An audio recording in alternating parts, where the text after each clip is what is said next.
bendición de podernos reunir.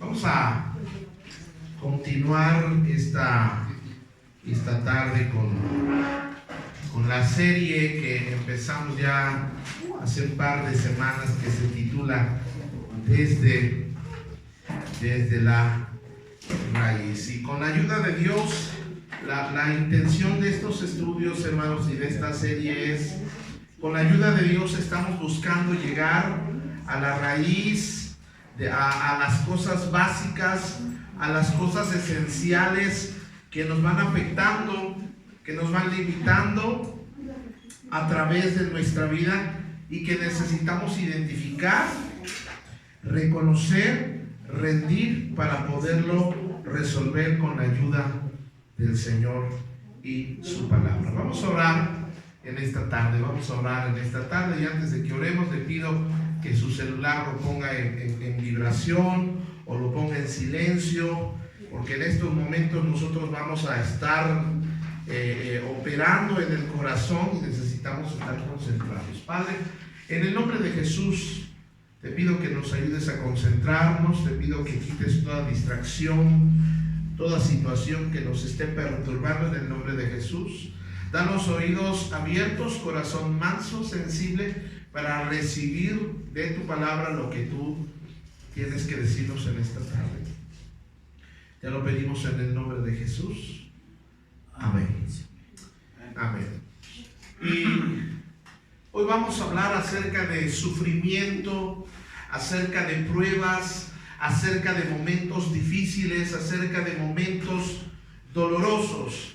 La pregunta es muy franca y yo sé que pudiera tener una respuesta muy obvia, así como no, pero ¿alguna vez usted ha sufrido? ¿Sí han sufrido, hermanos, alguna vez? Ahora, hay gente que ha sufrido pocas veces, hay gente que ha sufrido más veces y hay gente que ya de a tiro de tanto sufrimiento pudieran entonar el corito "sufrir me tocó a mí en esta vida", ¿verdad?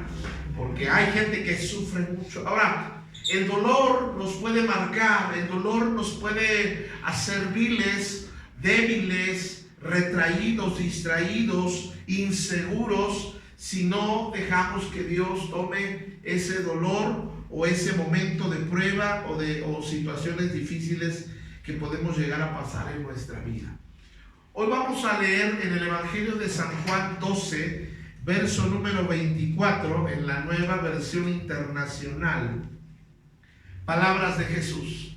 Escuche por favor lo que Jesús está tratando de enseñarnos. Dice: ciertamente les aseguro que si el grano de trigo no cae en la tierra y muere, se queda solo. Pero si muere, ¿produce qué, hermanos? Produce mucho fruto.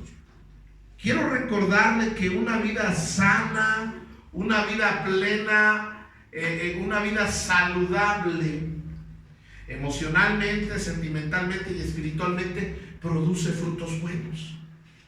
Dios anhela que nuestra vida sea de provecho, no solo para nosotros, sino que demos frutos para bendecir a otros.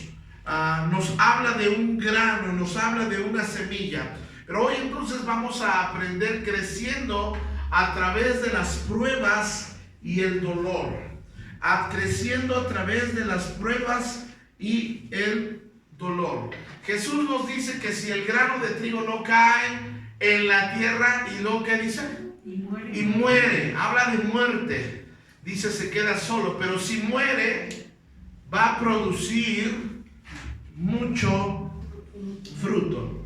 Ahora, Jesús está enseñando esto con respecto o del punto de vista de un agricultor que para poder ver cosecha de trigo tiene que sembrar el trigo, y si no siembra el trigo, y si el trigo no muere, como dice, no va a dar fruto. Y esto es llevado a nuestra vida natural. Nuestra vida también tiene que producir fruto. Ahora, recuerden, una vida saludable produce frutos. una vida a la que el Señor nos ha llamado a vivir. Según Juan 10:10 dice, cuando el ladrón llega, se dedica a tres cosas. Vamos a ver a qué se dedica el ladrón: a robar, a matar y a destruir. Y esto es algo cierto. Yo pienso que cada uno de nosotros puede dar testimonio de esto, porque en algún momento el diablo me ha robado. En algún momento el diablo ha matado sueños, ilusiones, esperanzas, muchas cosas dentro de nosotros, y también hay momentos donde nos hemos sentido destruidos, o donde podemos ver a nuestros hijos en una condición, o nietos en una condición de destrucción.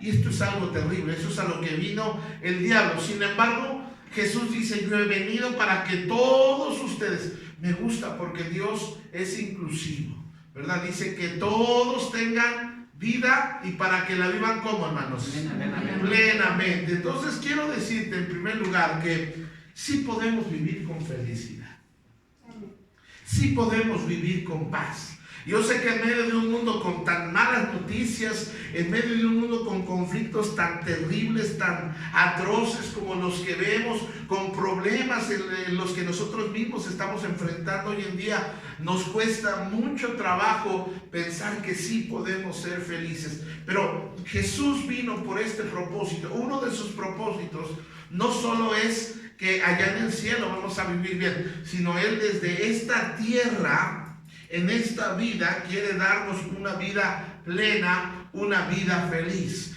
Y nos habla del grano de trigo. Dice, si no muere y cae a la tierra, no va a dar fruto, desde el punto de vista de un agricultor. Ahora, Jesús no estaba dándonos consejos de agricultura, realmente Él estaba enseñando dos cosas. Y la primera cosa, Jesús nos está dando un principio de vida. Vamos a ver, en primer lugar, está hablando de sí mismo.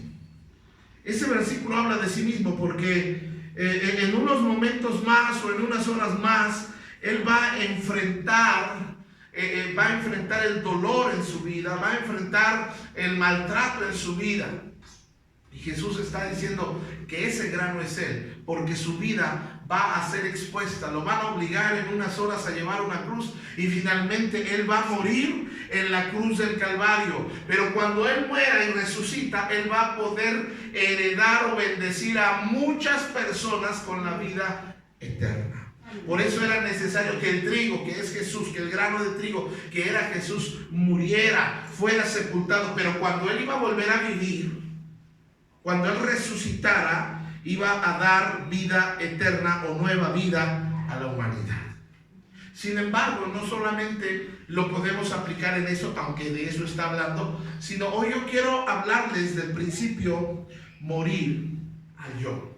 ¿Ves? Cuando nosotros vamos creciendo, afectados por nuestra familia, según la palabra de Dios dice que hemos heredado o recibimos de nuestros padres la vana manera de vivir. Entonces ya venimos un poquito descompuestos porque pues las cosas no fueron perfectas en nuestra casa. Y luego todavía en el proceso de crecimiento algunos enfrentaron abusos, golpes, violencia, abandono, muchas cosas que pasaron en su vida. Entonces cuando llegamos a la etapa adulta, no podemos funcionar en la sociedad correctamente porque la raíz de nosotros no está bien. Entonces nada de lo que hagamos va a funcionarnos. Y cuando llegamos a este punto de morir al yo, quiero hablarle que esto es un principio para que su vida y mi vida pueda ser productiva, para que nuestra raíz pueda ser sanada y dar fruto, y así podamos cumplir el propósito de Dios para nuestras vidas y ser sanos emocionalmente, sentimentalmente y espiritualmente, llenos de fruto. Cuando hablamos de morir al yo, le voy a explicar de qué estamos hablando. Estamos hablando de rendir aspectos de mi vida, de sepultar aspectos de mi vida que hoy en día me han causado muchos problemas. Ciertas actitudes que en mi vida me han impedido vivir con felicidad y plenitud, sea soltero, sea casado, sea en la casa, sea con hijos o sin hijos o con los nietos. Necesitamos estar sanos porque si no, no vamos a funcionar en nuestra familia con estas actitudes. Hay actitudes que deben de morir en mí, que ya no deben de estar presentes en mí. Por ejemplo, en primer lugar, el orgullo. ¿Alguien alguna vez ha batallado con el orgullo? ¿Alguien alguna vez ha sido orgulloso en su vida? Existen diferentes clases de orgullo. Por ejemplo, hay un orgullo que es visible, hay un orgullo que se nota, hay un orgullo que se ve inclusive en la manera en la que miramos a las personas. ¿Alguna vez lo han mirado así? Lo han barrido así como que este naco que... La manera en la que nos comportamos, la manera en la que hablamos, el orgullo que sentimos cuando nos va bien económicamente, el orgullo que se despierta en nosotros cuando algo nos sale bien, porque la naturaleza del ser humano, cuando algo le sale bien, no dice, ay, gracias a Dios. La mayoría, ahora puede ser que sí, pero la mayoría es, ay, qué bueno soy, qué fuerte soy, qué capaz soy. Está el orgullo que expresamos al no reconocer nuestros errores. Eso también es orgullo. Cuando alguien viene y nos dice, oye, estás mal en esto, sí, pero ¿y tú? Tú estás mal en esto, El orgullo no nos deja reconocer. La clase de orgullo que produce autojustificación y vanidad. Y quiero decirle una cosa, Dios aborrece al orgulloso. Dios aborrece a una persona que es orgullosa. ¿Y cuántas veces actuamos con orgullo en nuestra vida? Orgullo al no reconocer cuando estamos equivocados. Orgullo cuando alguien nos llama la atención. Normalmente podemos medir el orgullo ahí. Cuando alguien nos llama la atención, ¿cómo reaccionamos? Seamos honestos. ¿Cómo reaccionamos cuando nos llaman la atención? Nos enojamos. Fruncimos la boca. Nos volteamos. Miramos al cielo. Nos enfurecemos. Nos enojamos. ¿Por qué?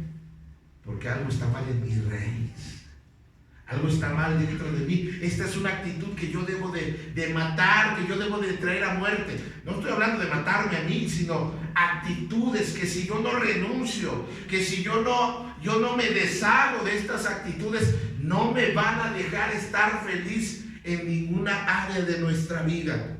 Luego encontramos otra actitud que debemos hacer morir, que es el egoísmo. La esencia del pecado del egoísmo es una actitud que no debería de verse en nosotros, pero desafortunadamente a veces somos personas egoístas. Nos tenemos en una alta estima a nosotros mismos. El egoísmo no nos deja ver la necesidad de otro, los sentimientos de otro, el sufrimiento de otro. Solamente se enfoca en mí, en mi necesidad, en cómo yo me siento, cómo yo debo cómo me afectan otros a mí. El egoísta no piensa en los demás, solo piensa en su persona. Y a veces hemos sido egoístas. Normalmente, por ejemplo, en el caso de los hijos, esto se da mucho en los hijos que son hijos únicos, o cuando no son únicos, pero que son muy mimados, que son muy consentidos. Los hijos empiezan a pensar que son el centro de todo lo que nosotros hacemos. Y su corazón se empieza a enaltecer. Y vean, a ellos a veces cuando su ceguera y el egoísmo, fíjense, puede empezar desde la adolescencia, puede empezar en la juventud. ¿Por qué? Porque no importa si tienen dinero o no tienen dinero, yo quiero esto y aquello y esto y lo están pensando solamente desde un principio en ellos mismos. No saben si el papá tiene dinero, no saben si la mamá tiene dinero. Yo me pregunto cuántas veces los padres nos habremos limitado o dejado de comprar algo nosotros por cumplirle el capricho a nuestros hijos. Y de alguna manera nosotros hemos alimentado su egoísmo. Porque sencillamente a veces nos cuesta trabajo decir a los papás no. Aunque me endeude, aunque pida prestado, aunque saque el crédito, pero voy a darle lo que me pide. no siempre es bueno eso, porque a veces estamos alimentando una actitud de egoísmo.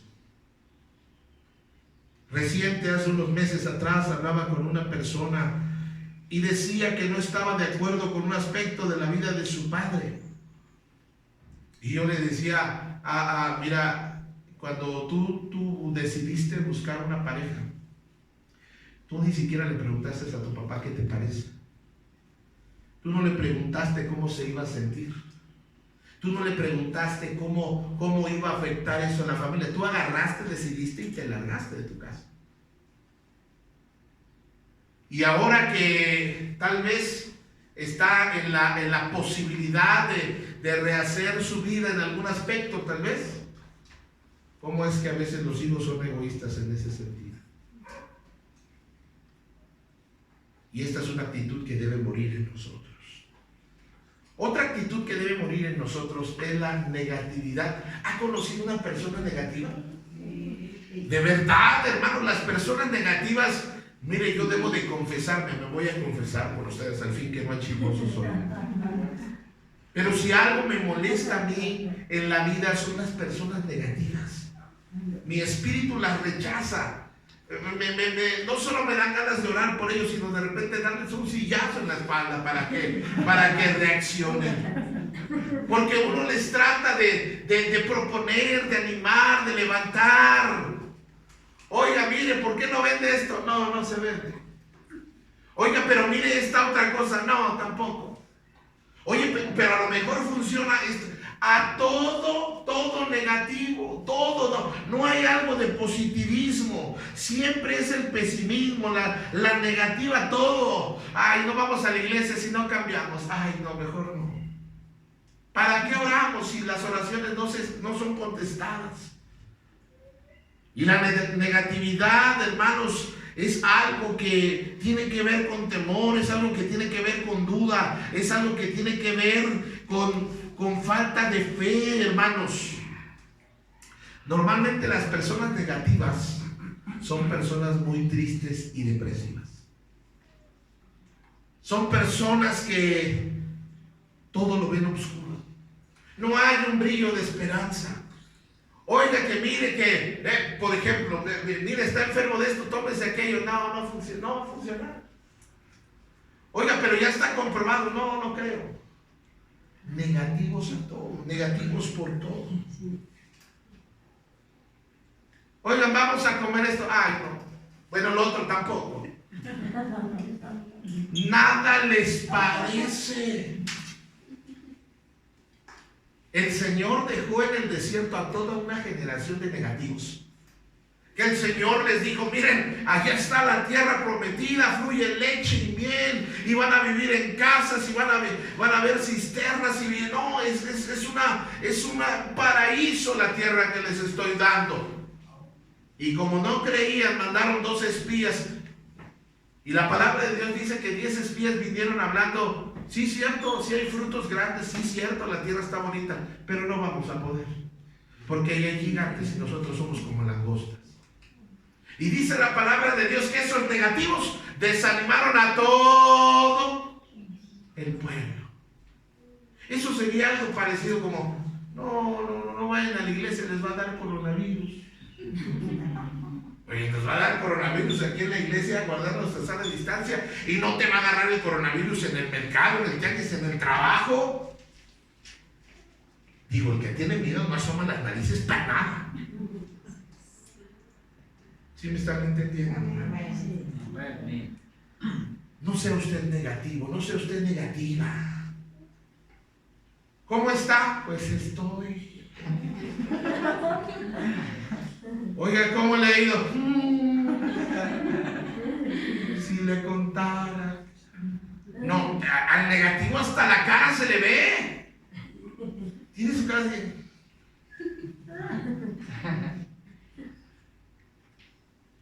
Otra actitud que estamos hablando que debemos hacer morir es la ingratitud. La ingratitud es desagradecimiento. La ingratitud es olvido, es desprecio por los beneficios recibidos en el pasado. Mire, de esto debemos de estarnos cuidando todos y cada uno de nosotros. Yo le quiero pedir en el nombre de nuestro Señor Jesucristo que jamás se olvide de las personas que en algún momento le han bendecido o le han ayudado. Porque Dios, si algo bendice, es la gratitud. Fíjense cómo el pueblo de Israel, amados hermanos, había sido librado. Estuvieron 420 años como esclavos en Egipto. Los latigaban, los obligaban a trabajar horas de jornadas de trabajo pesadísimas, levantando, construyendo las pirámides, piedras enormes, mal comidos, en lugares menos que dignos para vivir, una pobreza increíble, un maltrato físico, psicológico, en todo sentido. Y cuando Dios se fija en ese dolor y los saca y los libra y manda señales, 10 plagas mandó a Egipto para convencer al faraón y que le mostrara a Dios quién es él, y luego los salvó por el mar Rojo cuando los venían correteando. Y cuando están en el desierto, camino a la tierra donde fluye leche y miel, empiezan a decir: ay Dios, ¿para qué nos sacaste? Nos hubieras dejado en Egipto. Ya no se acuerdan de los latigazos, ya no se acuerdan de la opresión, ya no se acuerdan de cómo sufrían. Yo lo que hice es bendecir sus vidas. Hablaban de apedrear a Moisés. Si el varón de Dios es el que andaba intercediendo por ellos, es el que andaba ahí, y al rato ahí andaba hasta bailando Moisés.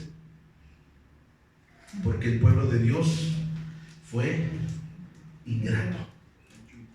Otra actitud que debemos hacer morir en nosotros es la terquedad. Ay, Señor Jesús. ¿Ha conocido usted una persona terca? Le dan ganas de imponerle manos, pero no así, sino así. Tercos, necios, desafiantes. Son aquellos que dicen: Dios, si no se hace mi voluntad, pues que no se haga la tuya. Son los que ponen condiciones para obedecer. Dios quiere nuestra rendición. ¿Sabe quién era una persona terca en la Biblia? El faraón. 10 veces Dios le dijo: mira, primero le habló con palabras: faraón, deja ir a mi pueblo. Y faraón: no, ¿quién es Dios? No, yo no los voy a dejar ir. Y le manda plagas, y una plaga era convertir el agua en sangre, y otra plaga de moscas, y otra plaga de ranas, y luego otra plaga de piojos, y luego otra plaga donde se murieron los animales, y luego otra plaga donde le salieron úlceras, tumores. Otra plaga donde le salió sarna, y hermanos, cada plaga era terrible. Tú nomás imagínate. Por ejemplo, la plaga donde cuando el agua se convierte en sangre, el hedor, la pestilencia, la infección que traía todo ese río de sangre. Un olor fétido, que desde el primer día uno hubiera dicho: Dios, ahí muere, que se vayan los hebreos, yo te hago caso. O imagínate la plaga de las moscas. Y no estoy hablando que eran unas 4 o 5, hermanos. Eran enjambres de moscas. Vamos a comer. Y ahí se llevaban el sándwich, y iban ya como 40 moscas, ya no se comían nada. Moscas por todos lados. La de las ranas. Digo, las ranas hay gente que las tiene de mascotas, pero una está bien. Pero imagínense una plaga. Te acuestas y de repente oyes que tu almohada está croando y sacas a la rana, te pone las pantuflas y es una rana. Vas al sanitario y señora, hay una rana, hay ranas.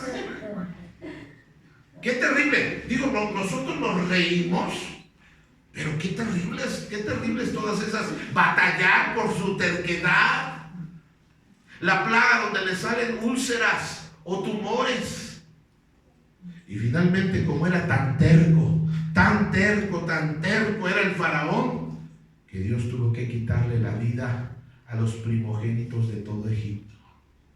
Y se oyó el lamento esa noche, se oyó el lloro de todos los padres egipcios, lamentándose porque el hijo mayor de cada familia de los egipcios había muerto. ¿Y todo por qué? Por la terquedad. por la necedad del faraón. Otro hombre que vemos que fue necio en la Biblia fue un hombre llamado Sansón. Hace unas semanas atrás les hablaba yo de lo terco que era Sansón, que él quería a esa mujer y hoy le decían a sus papás: esa no te conviene, yo la quiero, y se atercó. Y no hubo poder humano que le quitara la filistea con ojazo, penazo, cuerpazo, pero con un corazón diabólico. Y por su terquedad le sacaron los ojos y era la burla de todo un pueblo, por la terquedad.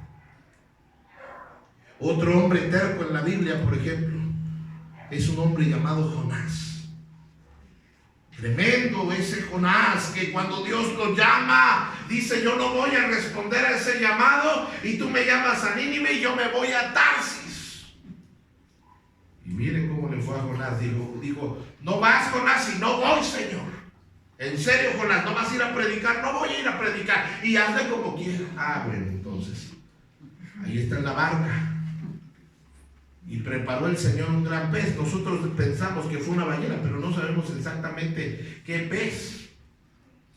El asunto es que Jonás aventó un curso intensivo de obediencia en el vientre de un pez. ¿Puede usted imaginar a qué olía el estómago de ese pez?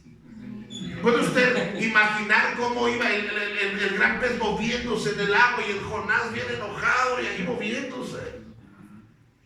¿Y todo por qué? Por su terquedad. ¿Sí me están escuchando, hermanos? O cómo pensar, otro caso, y con este termino este punto. Sí, ya estamos muy temprano, hermanos. No estoy tan temprano. Pero el hijo pródigo no era prodigio, era pródigo. Tremendo.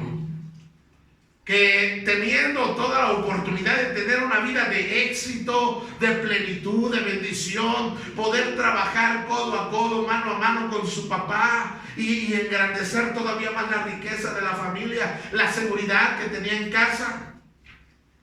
No, pero este se acercó y dijo: me voy. Y estás que te vas, y se fue.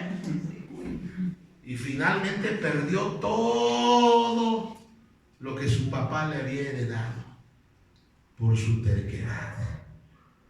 Si usted supiera cuántos cristianos han padecido, no porque es la voluntad de Dios. Mire, yo creo con todo mi corazón que hay muchos cristianos, muchas cristianas sufriendo, no porque es la voluntad de Dios, sino porque son tercos. Otra actitud que hay que quitar de nuestra vida, hacer morir de nuestra vida, es el buscar los defectos en otros. Normalmente siempre va a ser más fácil ver los errores de otros. ¿Le ha pasado alguna vez? Yo creo que tengo el don de ver los errores de otros. Filipenses 2:14 dice que nos manda a hacer todo sin murmuración y contienda. ¿Cómo somos buenos para rascarle a los hermanos sus defectos? ¿Cómo somos buenos para darnos cuenta de lo que están mal los hermanos? Si esa hermana se ve que es bien rebelde.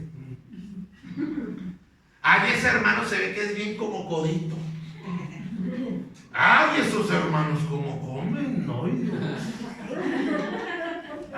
Esa hermana se ve como que ni se peina.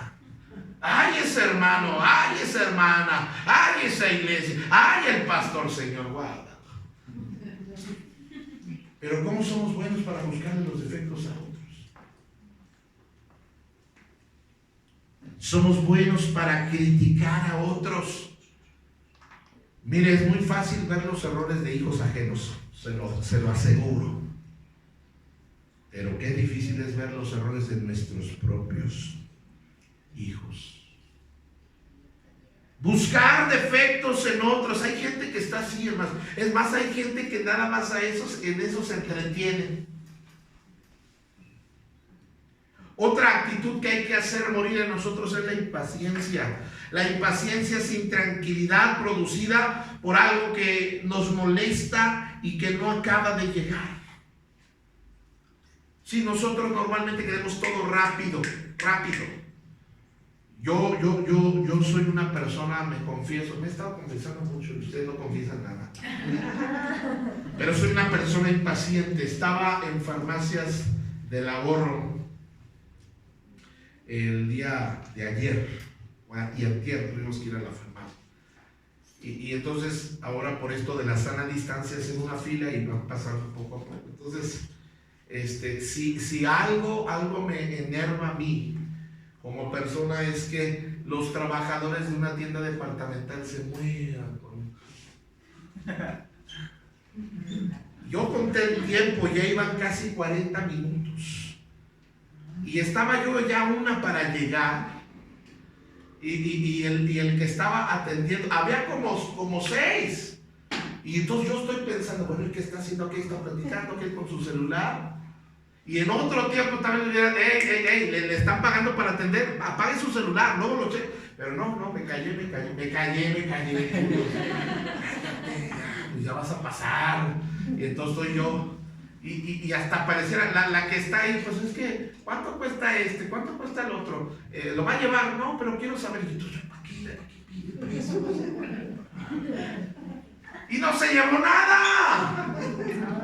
Entonces yo que tengo prisa, y el muchacho, ¿qué va a llevar? ¿Tiene monedero del ahorro? No tengo, mijo, necesito esto. ¿Estamos en promoción ahorita? No quiero nada más, quiero lo que me... Y yo estoy así, ya que me fue a atender, ahí va alzando los pies y yo estoy... Sí. Me estresa eso, me estresa. Me pasa al manejar también, no sé si nada más a mí o cuestión de la pandemia, pero Señor, ayúdanos. Somos impacientes por naturaleza, queremos todo rápido, queremos que las personas se muevan a nuestro ritmo, y eso está mal, porque eso es falta de paciencia. Una actitud más, y dejamos con esa no la tengo en mis notas, pero decidí ponerla acá. El chisme es una actitud que yo necesito abandonar, renunciar, confesar y arrepentirme, porque el chisme no me deja nada bueno. Hablamos de cosas que no nos constan, opinamos cosas que ni sabemos el fondo de lo que hay ahí. Tenemos el don del sospechicismo. Opinamos en base a lo que... No, a mí se me hace que está embarazada. A lo mejor tiene inflamación y ya todo el mundo... Y de verdad, hermanos, yo no sé si usted en su barrio, en su cuadra, en su colonia, hay una señora chismosa. Toda colonia tiene una. Si usted no sabe quién es, probablemente es usted. Ya hoy con esto son internet de banda ancha, ¿verdad? De velocidad, llega y hermanos, está mal chismear de las personas, criticar a las familias, criticar a las personas, y todas estas situaciones, hermanos, estas actitudes debemos hacerlas morir, porque probablemente por todas estas situaciones que no las estamos hablando, nada más mencionamos algunas, nos hacen que seamos personas indeseables, nos hacen que no podamos ser felices, nos hacen que no podamos tener amigos. Imagínate un chismoso. ¿Quién va a querer ser amigo de un chismoso? ¿Quién va a una chismosa? ¿Quién va a querer ser amigo de un impaciente o de una impaciente? Normalmente, hermanos, se quedan solos. Ahora, habrá momentos en nuestra vida donde, eso sí quiero decirle, Dios no provoca todas las situaciones. Sin embargo, Dios aprovecha toda situación para hacernos un bien mayor. Podemos comparar esto con el invierno. Aquí en la Ciudad de México o en nuestro país casi no hace demasiado frío como en otros lugares. Tal vez, por ejemplo, en las sierras de Chihuahua, más al norte, en el norte hace mucho frío. Pero hablando de ciudades o en otro país, ciudades como Nueva York, ciudades o en Canadá, donde hace un frío, donde el hielo llega y congela de una manera tremenda. Hablando de las estaciones del año, la vida es como esto. Habrá momentos en mi vida que son invierno, o que son como el invierno, frías, dolorosas. momentos de angustia, momentos de preocupación, momentos de dolor, momentos de quebranto. A veces sentimos nuestra vida como un invierno, fría, solitaria en nuestra vida. Y el dolor y el sufrimiento en la angustia, en el invierno, Dios quiere que aprendamos algo. Dios quiere que crezcamos en medio del invierno, en medio del sufrimiento. Porque normalmente, hermanos, en los tiempos de prueba, en los tiempos de enfermedad, en los tiempos de necesidad, aprendemos más de Dios. Y tarde o temprano va a venir a nuestra vida el sufrimiento. Fíjese cómo somos los seres humanos. Normalmente los seres humanos le sacamos la vuelta al sufrimiento. No queremos sufrir. Tampoco con esto estoy diciendo que usted se ponga y que quiera sufrir. El sufrimiento solito va a llegar. Tarde o temprano el sufrimiento va a llegar. Algo que normalmente los padres en estos tiempos, hablo de los padres modernos que tenemos ya hijos jóvenes o adolescentes, mutantes, que ya están grandecitos, o de nietos. Fíjese, normalmente nosotros los padres, y dígame si no es cierto, queremos evitarles el sufrimiento a nuestros hijos. ¿Sí o no? Sí. Yo me confieso también, les digo, yo ya me confesé mucho. Que ni el aire me lo despeine, que nada le pase a la criatura. De hecho, a veces incluimos, es tanta nuestra protección que es sobreprotección a veces. Y la sobreprotección es porque no queremos que sufran, no queremos que lloren, no queremos que los lastimen. Y el problema de quitarles a los hijos el sufrimiento es que les estamos quitando la capacidad de ser fuertes. Ahora, yo no estoy diciendo que los ponga a sufrir y que sea cruel. No. Yo, otra vez, que quiero que me entiendan. El sufrimiento solito va a llegar a la vida de nuestros hijos. Pero yo tengo que enseñarle cómo reaccionar cuando venga la prueba, cuando venga el sufrimiento, cuando venga la angustia. Porque si no les enseño a manejar el sufrimiento los va a destruir.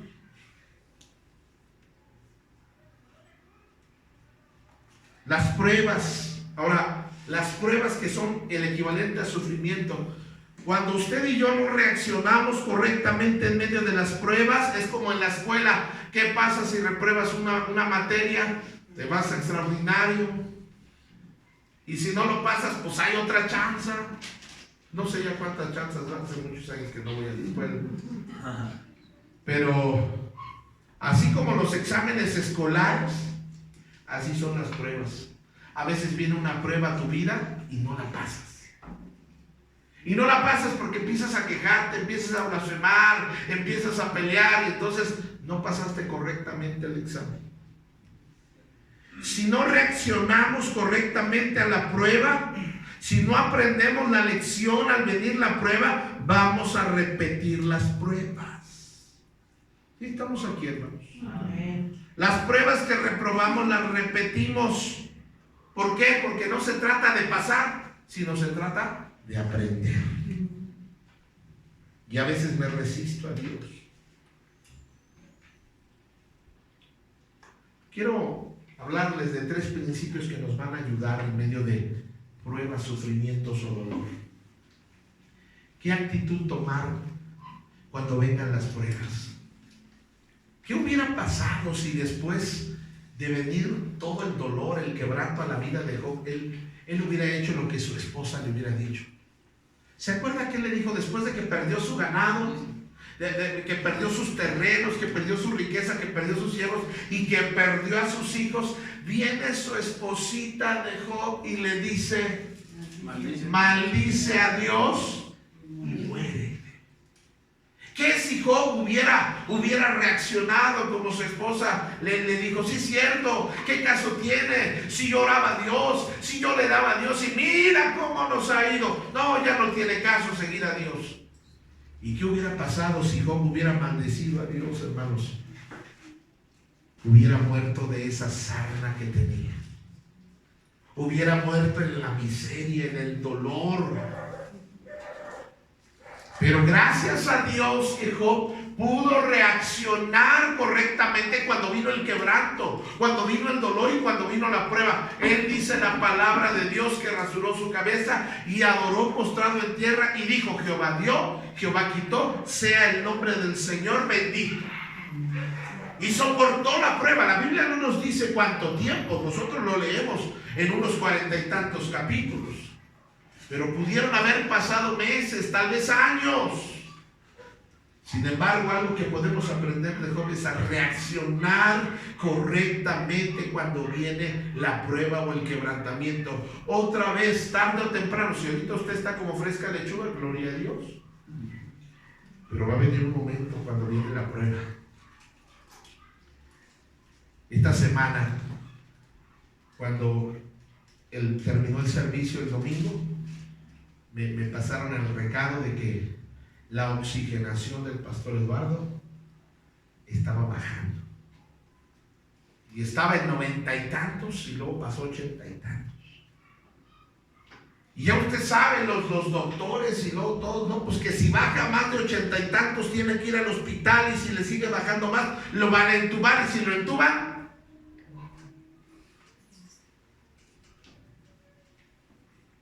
y bueno, entramos en una angustia como familia. Yo amo a mi hermano, me angustié. Por momentos pensamos, oye, con tantos muertos que han habido, el pastor camerino del cual les hablamos, lo metieron el viernes muy mal, el video se grabó, el domingo en la mañana estaba muerto el pastor. Más de 27 pastores en Tamaulipas enfermos, de ellos ya están 17 con el Señor. Y una angustia terrible, porque no solo por la enfermedad, sino porque cuando a mi hermano le dan la lista de medicamentos, la receta de medicamentos, fueron a no sé cuántas farmacias, no hay uno solo de esos medicamentos, están agotados, no hay en todo Tamaulipas. Porque por lo menos nos consuela, ¿verdad? Decir, pues bueno, tómate el medicamento, vamos a orar a Dios y que se haga su voluntad. Pero él no hay medicamentos que tomar. Nosotros, pues vete al hospital. Ya en esa angustia, vete al hospital. Van a no sé cuántos hospitales y no hay lugar. Y los particulares decimos, bueno, vete a un particular, ya Dios nos ayude a pagar, pero lo importante es que estés vivo. Los hospitales particulares de Nuevo Laredo no están tratando el COVID. Y entonces empezamos a entrar como en una desesperación, en una frustración como familia. Empezamos a molestarnos de repente. Es que esa gobernadora, es que esa familia, ¿cómo es posible que en Maya? Pero de repente llegamos a la conclusión el domingo en la noche, vamos a orar. En medio de la angustia, ¿qué más puede hacer uno? Vamos a alabar a Dios. Si mi hermano se nos va, nos va a doler y vamos a llorarlo, pero pues todo está en manos del Señor. ¿Qué más podemos hacer? Inclusive si estuviéramos ahí presentes, no somos médicos, no tenemos medicina. ¿Qué más pudiéramos hacer? Y entramos en un momento de angustia, pero de ese momento de angustia pasamos a un momento de adoración. Amén. Señor, lo ponemos en tus manos. ¿Qué más puede hacer uno en momentos de pruebas? Y por eso le digo, tarde o temprano la prueba va a venir, si no a mi persona, a alguien amado de mi familia. Y yo debo de saber cómo reaccionar. Número uno, algo que me va a ayudar es abrazar el quebrantamiento. Abrazar el quebrantamiento. Abrazar el quebrantamiento, amados hermanos, es reconocer que Dios es Dios, que Dios es bueno, aunque yo no entiendo lo que me está pasando. Yo no sé cuántos seres humanos, la eterna pregunta es, ¿y si Dios es bueno, por qué pasan cosas malas? Otra vez, Dios no es culpable de la maldad que hay en el corazón de cada ser humano. Pero abrazar el quebrantamiento es reconocer que yo no soy Dios. Hay muchas cosas que yo no entiendo. Yo no entiendo por qué los buenos se mueren y los malos andan como si nada en las calles.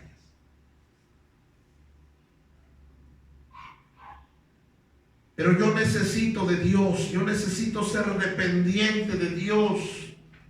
Yo no puedo vivir independiente de Dios. Y mire, cuando usted y yo queremos ser independientes de Dios y nos alejamos de Dios y nos apartamos de Dios y queremos vivir como nosotros queremos, cuando viene la prueba nos recuerda que nosotros no podemos sin Dios.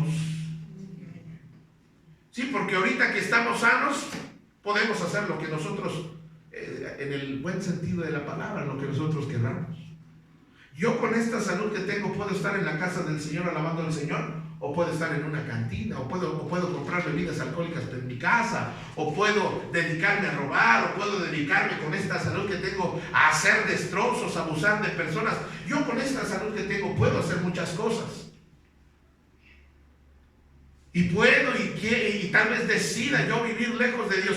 Pero escúcheme bien, va a llegar el momento que viene la prueba a la persona que se aleja de Dios. Y en el momento que le está yendo mal, en el momento que viene la enfermedad de casi de muerte, entonces esa persona reconoce que necesita a Dios. Aquí la pregunta es: ¿por qué esperamos hasta tanto?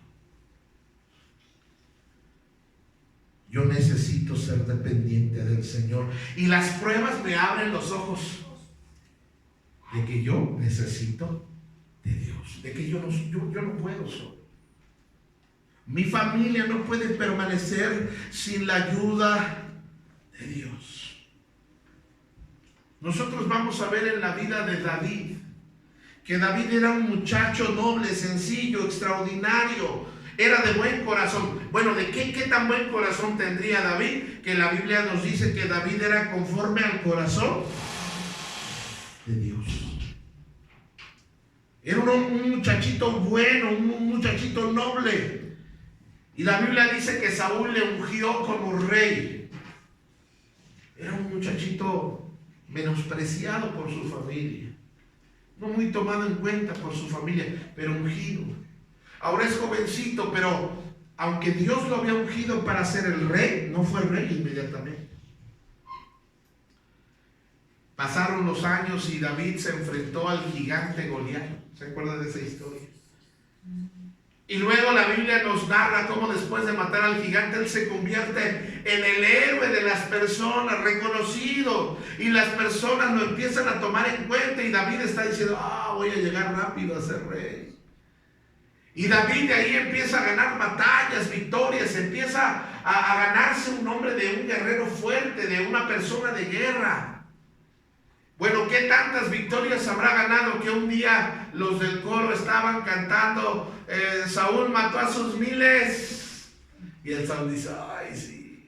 Pero luego no le gustó la siguiente estrofa del canto, dice: y David mató a sus 10,000, y se puso celoso. Y ya no lo vio con buenos ojos. Y la palabra de Dios dice que David y que Saúl intentó matar por lo menos 3 veces a David. Y de ahí pasaron 10 años que David estuvo viviendo como prófugo, como nómada. Le quitaron a su esposa, le quitaron a su familia. David anduvo vagando en el desierto. David se tuvo que ir a meter con los filisteos. David empezó a vivir una vida de perseguido, de forajido. ¿Qué necesidad tenía David? David pudo haber dicho: Dios, pues ¿dónde está tu unción de rey? ¿No que yo iba a ser el rey? ¿Dónde está la profecía que diste a mi vida? Y la palabra de Dios nos dice que David estaba siendo preparado, porque toda esa persecución, todo ese sufrimiento, toda esa pobreza, toda esa hambre, toda esa angustia que vivió David, estaban formando su corazón. Y David fue un rey misericordioso y extendió misericordia. Si usted se acuerda de la historia de Mefiboset, Dios tuvo misericordia del nieto de Saúl. David fue un rey paciente, hermanos, Hubo gente que le hizo, ¿se acuerda que el día que iba huyendo de la ciudad de Hebrón, uno de los descendientes de Benjamín le empieza a gritar: hombre sanguinario, te mereces, esto te está pagando Dios? Y los soldados le dicen: ¿quieres que le quitemos la cabeza a este hombre? Que dice Dios, dice David: déjenlo que hable, no le hagan nada. Fue paciente con su general Joab, que Joab era, hermanos, pero terrible. Fue paciente con Absalón muchas veces.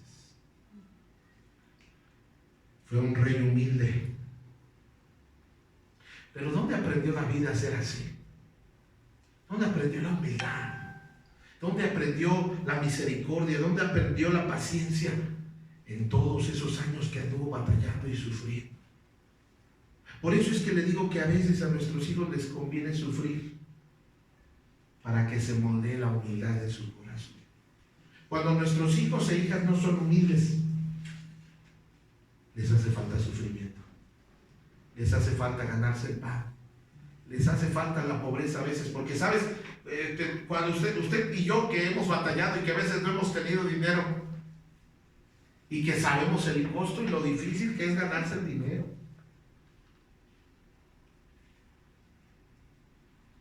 abraza el proceso de Dios en tu vida, hermano, hermana. Sí, yo sé que no es cómodo sufrir. Ahorita tal vez estás pasando por un momento difícil, o inclusive en tu vida te ha pasado momentos difíciles, pero mira, el sufrimiento que hemos vivido, si yo lo pongo en las manos de Dios, Dios lo usa para algo bueno. Si yo dejo que el diablo tome ese sufrimiento, me va a destruir, va a dañar mis relaciones, mis emociones, mi mente, mi corazón. David escribe cosas maravillosas en el Salmo 27. Verso 1 dice: el Señor es mi luz y mi salvación. Entonces, ¿por qué habré de temer? El Señor es mi fortaleza. David había aprendido que cuando él se cansaba y ya no podía, Dios era el que le daba fuerza. Él me protege del peligro. Entonces, ¿por qué he de temblar? Cuando los malvados vengan a devorarme, cuando mis enemigos y adversarios me ataquen, tropezarán y caerán. Aunque un ejército poderoso me rodee, mi corazón no temerá aunque me ataquen. Permaneceré como, hermanos. David, en medio de todo su sufrimiento, ¿sabes qué aprendió? A confiar en Dios. ¿Ves? Tú vemos la parte negativa del sufrimiento,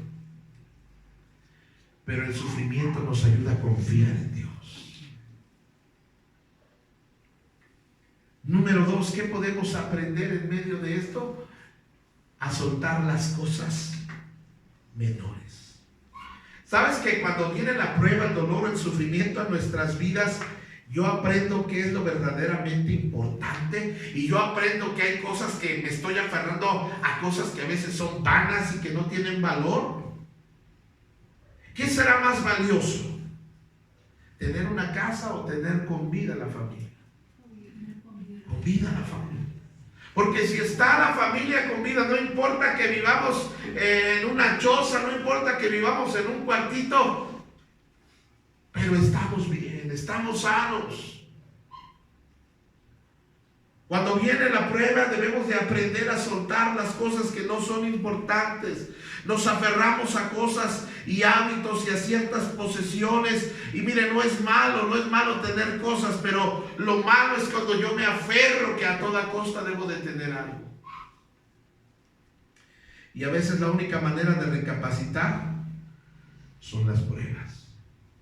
Otra vez, cuando tenemos a un familiar enfermo en un hospital, a un familiar en un lecho de muerte, ya no importa qué celular traemos, ya no importa qué ropa vestimos, ya no importa todo lo que somos, todo lo que pudiéramos acumular en esta vida. Mire, gente que tiene muchísimo dinero y que ha perdido familia, daría todo sin dudarlo por tener con vida a esas personas. Aprenda a ver en medio de la prueba qué es lo verdaderamente importante. Yo me doy cuenta que las cosas materiales, cuando estamos en medio de las pruebas, no son nada. Que me puede faltar carro, que me puede faltar casa, que me puede faltar celular, que me puede faltar ropa de marca. Pero si tengo a Dios, no tengo impresionante, hermanos. Dios otra vez enseña a través de las pruebas, me abre los ojos y me ayuda a ver lo que es verdaderamente importante. ¿Cuántas veces se queja el esposo de la esposa y la esposa del esposo? Ay, es un no, es un ay, ya no lo aguanto, no lo soporto, ay, que se vaya. Y al revés, ya no soporto a esta mujer, a esta bruja, no, ya no la quiero, ya, ay, cruz. Pero qué curioso es que cuando se muere uno de los dos, se extrañan hasta las cosas que no te gustaban. Por eso, aprendamos a ver bien. La prueba nos deja ver lo que es verdaderamente importante. Dice ahí el Salmo 27:4. Fíjese, David, a pesar de que era un hombre de palacios, ya era un hombre de mucho dinero, de mucha riqueza, de muchos terrenos, David dice: solo una cosa a mí me hace falta. Lo único que le pido al Señor, lo que más anhelo, es vivir en la casa del Señor todos los días de mi vida, deleitándome en la perfección del Señor y meditando dentro de su templo. Para David no era lo más importante un carro, un carruaje, un caballo, no era más importante los terrenos, no era más importante el palacio, no era más importante el trabajo. Para David lo más importante era la presencia de Dios en la casa del Señor. Cuando una persona tiene muchas posesiones, cuando una persona trabaja mucho, fíjense, yo les decía cuando esto empezó, tuvo que haber un alto para aquellas personas que no tienen tiempo para la iglesia, tuvo que acabarse el negocio para que hiciéramos un tiempecito. Y aún así, con todo y que no había ventas, con todo y que no había gente en la calle, gente no se paró ni a escuchar la palabra de Dios siquiera en los dispositivos móviles. Pero ya cuando está uno en el hospital muriéndose, ¿a quién crees que clamas? Ándale, clámale a su trabajo entonces.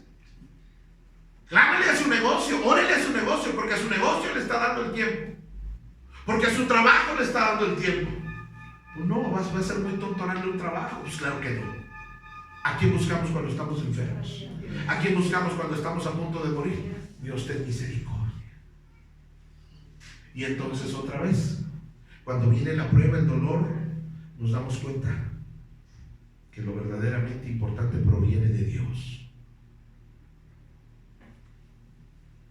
Tenemos que aprender a soltar cosas, a despojarnos de cosas en nuestra vida. Y número 3, termino con esto. En medio del sufrimiento, en medio del dolor, en medio de la situación difícil que puedo estar pasando en mi vida, yo debo aprender a orar, a adorar, y a esperar en Él. Eso es tremendo, hermanos. Porque la mayoría de las veces cuando viene el quebranto, el dolor, la angustia, la enfermedad a nuestra vida, normalmente reaccionamos enojándonos, cuestionándonos. Pero Dios espera y anhela que lo adoremos. Normalmente no me gusta esa parte porque sabe que yo soy de las personas que me gusta tener el control de la situación. ¿Le pasa a usted también? Yo quiero estar en control, no quiero andar teniendo miedo, no quiero andar dependiendo, yo quiero tener todo seguro. Pero Dios quiere llevarme al punto donde me dice: ya, suelta el control. Y yo: no, Señor, no, que lo sueltes, dame el control. No. Y mira cómo ha funcionado mal nuestra vida. Yo estando en control de mi vida, me ha ido mal, me he equivocado, he sufrido y llorado. Pero cuando le doy el control a Dios, todo empieza a ponerse en orden. En medio de mi momento difícil, en medio de mi situación difícil, Dios espera que yo lo adore. Ahora, yo puedo esperar en Él, pero no de buenas. pero yo debo esperar en Él adorándolo. Mire lo que dice el Salmo. Enséñame cómo vivir, oh Señor, guíame por camino correcto, porque mis enemigos me esperan. No permitas que caiga en sus manos, pues me acusan de cosas que nunca hice. Cada vez que respiran, me amenazan con violencia. Sin embargo, yo confío ¿en quién? Yo confío en que veré la bondad del Señor mientras estoy aquí. ¿Dónde? Y esa es la parte donde yo quiero llegar y termino en esta tarde. Dios no solo tiene cosas preparadas para mí en el cielo, sino Dios quiere que viva bien aquí en la tierra también. Yo puedo ver la bondad del Señor aquí en la tierra. Espera con paciencia al Señor. Sé valiente y esforzado. Sí, espera en el Señor con paciencia. Nos saltamos el verso 10 donde dice: aunque mi padre y mi madre me dejaran, con todo Jehová me recogerá. Es maravilloso que aunque es doloroso para mí, porque cuando mi familia me desprecia, cuando mi familia no me quiere, cuando mi familia, mi papá y mi mamá pueden haberme abandonado, pueden dejarme de apoyar, hay alguien que siempre va a estar conmigo y ese es el Señor. Termino con esto. ¿Qué debo hacer en medio de la prueba? ¿Qué debo hacer cuando sufra? ¿Qué debo hacer cuando vienen los momentos difíciles a mi vida? Número uno, debo confiar en Dios. Cuando hay momentos difíciles, mi mente duda: Dios, ¿me vas a ayudar? ¿Cómo vamos a salir? Se angustia. Cuando viene la prueba, yo debo confiar. Número dos, cuando viene la prueba, yo debo adorar. En vez de enojarme, en vez de pelearme con la familia, en vez de decir lo que no hizo, lo que debería de haber hecho, debo de adorar a Dios. Señor, bendito seas, alabado seas. Un propósito tendrás. Jehová dio, Jehová quitó. Número 3, en medio de la prueba yo debo aprender a esperar. Dios tiene un tiempo para sacarnos de esa situación. Te digo una cosa: toda aflicción, todo dolor, toda situación negativa tiene un tiempo de inicio y una fecha de caducidad también. No es eterna. Y número 4, debo orar. Toda situación difícil en mi vida me debe llevar a orar. Debemos entender que cuando Dios permite dolor, sufrimiento, angustia, enfermedad, necesidad, pobreza, son cosas que Dios está usando para bendecirme, para prepararme y también para desarrollar obediencia en mi vida. La última cita que vamos a leer, Hebreos 5:7. En los días de su vida mortal, Jesús ofreció oraciones y súplicas con fuerte clamor y lágrimas al que podía salvarlo de la muerte, y fue escuchado por su reverente sumisión. ¿Sabes que Dios escucha a las personas obedientes? Hay cosas que yo no entiendo de Dios, pero aunque yo no entienda a Dios, debo obedecer a Dios. Dios le dijo a un hombre llamado Abraham, quiero que una mañana Dios le dijo: quiero que me entregues a tu hijo, que vayas y me ofrezcas a tu hijo, tu único hijo, una montaña que yo te voy a decir. A mí me maravilla Abraham, porque Abraham no alegó, no discutió, ni siquiera negoció con Dios. Él, llegando muy la mañana, tomó un asno, tomó 2 siervos y tomó a su hijo y fueron al lugar donde Dios le dijo. Cuando él estaba a punto de ofrecer la vida como un becerro de su hijo, Dios le dijo: Abraham, detente, no le hagas nada al muchacho, ya conozco que me amas a mí. Sabes, muchas veces Dios ya tiene la salida de nuestra aflicción y de nuestro problema, pero estamos reaccionando mal. No estamos reaccionando de manera correcta. Termino. Hay cosas que en mí deben morir. Malas actitudes, orgullo, rebeldía. Que Dios nos ayude a deshacernos de estas cosas que las hemos guardado por muchos años, algunos de nosotros, en nuestro corazón. Y todas estas cosas, todas estas actitudes que no he hecho morir en mi vida, que llevan ya en mí demasiados años, me han hecho vivir limitado, infeliz, no me han hecho vivir con gozo en mi vida. Quiero invitarle a que cierre sus ojos y vamos a orar un momento. Señor, yo esta tarde, esta noche,